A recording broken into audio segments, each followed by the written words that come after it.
कभी सोचा है जब लिखना पढ़ना नहीं था तब भारत में जिंदगी कैसी रही होगी। चलिए आज चलते हैं टाइम में एकदम पीछे, प्रागैतिहासिक भारत की उस कहानी की तरफ जहां इतिहास स्याही से नहीं बल्कि पत्थरों पर लिखा गया था। तो सवाल ये उठता है कि बिना लिखे शब्दों के हम कोई कहानी कैसे बता सकते हैं। सोचिए, ना कोई किताब ना कोई रिकॉर्ड, तो फिर अतीत के इन रहस्यों से पर्दा उठता कैसे है? इसका जवाब छिपा है आर्कियोलॉजी में। खुद को एक जासूस की तरह समझिए और हमारे सुराग क्या हैं? पत्थर के औजार, पुरानी हड्डियां और हाँ, भीमबेटका जैसी जगहों पर वो कमाल की गुफा चित्रकारी। प्रागैतिहासिक काल का हर एक अवशेष मानो एक पहेली का टुकड़ा है जो अपनी कहानी सुनाने का इंतजार कर रहा है। तो हमारी ये जो यात्रा है ये हमें ले जाएगी पहले पत्थर के दौर से, फिर उस दौर में जब बदलाव शुरू हुए, फिर क्रांति के युग तक और आखिर में उस पल तक जब पत्थर की मुलाकात तांबे से हुई। चलिए कहानी की शुरुआत करते हैं पुरा पाषाण युग से, यानी पुराना पाषाण या ओल्ड स्टोन एज। ये मानव इतिहास का सबसे लंबा और शायद सबसे मुश्किल चैप्टर है। जरा इस टाइमलाइन पर एक नजर डालिए। ये जो पुरा पाषाण युग है, ये 2.5 मिलियन साल पहले से शुरू होकर करीब करीब 10,000 ईसा पूर्व तक चला। मतलब हमारे पूरे अस्तित्व का 99% हिस्सा। इससे एक बात तो साफ है, हमारे पूर्वजों के लिए तरक्की की रफ्तार बहुत बहुत ही धीमी थी। तो जिंदगी थी कैसी उस दौर में, जरा सोचिए।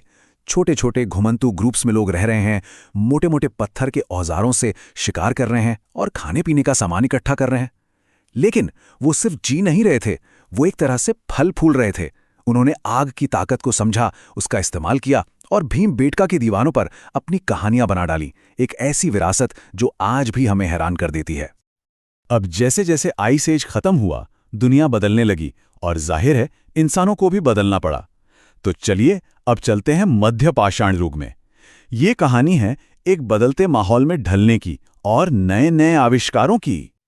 और यहाँ टेक्नोलॉजी में एक जबरदस्त उछाल देखने को मिलता है।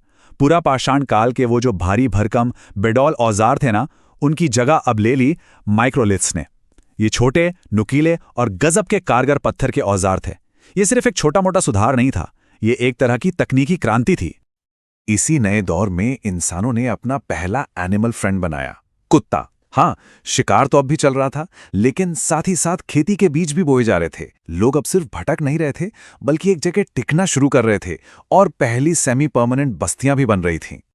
और एक जगह बसने की तरफ ये जो छोटे छोटे कदम थे ना, ये दरअसल एक बहुत बड़े बदलाव की तैयारी कर रहे थे। अब हम आ पहुंचे हैं नव पाषाण युग में, और ये सिर्फ अगला कदम नहीं था, ये एक बहुत बड़ी छलांग थी। इसे कहते हैं नव पाषाण क्रांति, एक ऐसा टर्निंग पॉइंट जिसने इंसानियत की कहानी को हमेशा के लिए बदल दिया। ये जो बदलाव था, ये वाकई कमाल का है। पुरा पाषाण के शिकारी संग्राहक से लेकर नव पाषाण के किसान तक का सफर, मोटे पत्थरों से लेकर पॉलिश्ड धारदार हथियारों तक, और गुफाओं की जिंदगी से निकलकर पक्के घरों के आराम तक। तो सवाल ये है कि इस क्रांति की चिंगारी कहां से आई? सब कुछ शुरू हुआ खेती से। जैसे ही लोगों ने अपनी फसलें उगाना शुरू किया तो उन्हें एक जगह टिकना पड़ा, स्थायी घर बने, फिर सामान रखने के लिए मिट्टी के बर्तन चाहिए थे, और फिर कपास जैसी फसलों से कपड़े भी बुने जाने लगे। ये एक के बाद एक होने वाले बदलाव थे, एक डोमिनो इफेक्ट की तरह। और इस क्रांति का सेंटर पॉइंट वो था मेहरगढ़, जो आज के बलूचिस्तान में है। ये जगह तो बस कमाल है। पूरे एशिया में खेती का सबसे पुराना सबूत यहीं से मिलता है। ये इस बात का पक्का सबूत है कि भारतीय उपमहाद्वीप इस ग्लोबल चेंज में सबसे आगे था। और सुनिए, ये क्रांति सिर्फ मेहरगढ़ तक ही नहीं रुकी। उत्तर प्रदेश के कोल्डीहुआ में दुनिया के सबसे पुराने चावल के सबूत मिले। कश्मीर में लोग जौ उगा रहे थे, और बिहार का चिरंद तो एक फलता फूलता समुदाय था। मतलब ये एक ऐसा बदलाव था जिसने पूरे उपमहाद्वीप को बदल कर रख दिया। लेकिन कहानी यहाँ पत्थर पर खत्म नहीं होती। अब इंसान एक नए मटेरियल की खोज करने वाला था, एक ऐसा मटेरियल जो सभ्यता की परिभाषा ही बदल देता, धातु। तो चलिए अब एंट्री करते हैं ताम्रपाषाण युग, यानी चालकोलिथिक एज में।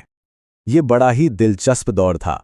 यहाँ पत्थर और तांबा दोनों का इस्तेमाल साथ साथ हो रहा था। गांव देहात के समुदाय तरक्की कर रहे थे, गेहूं, जौ और बाजरा उगा रहे थे, और हाँ, खूबसूरत डिजाइन वाले मिट्टी के बर्तन भी बना रहे थे।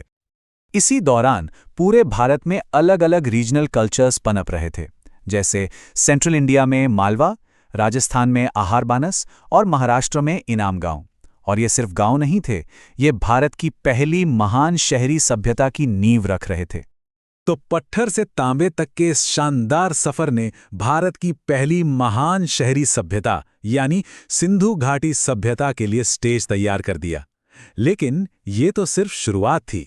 इस नींव ने आने वाले साम्राज्यों और संस्कृतियों को कैसे शक्ल दी? ये कहानी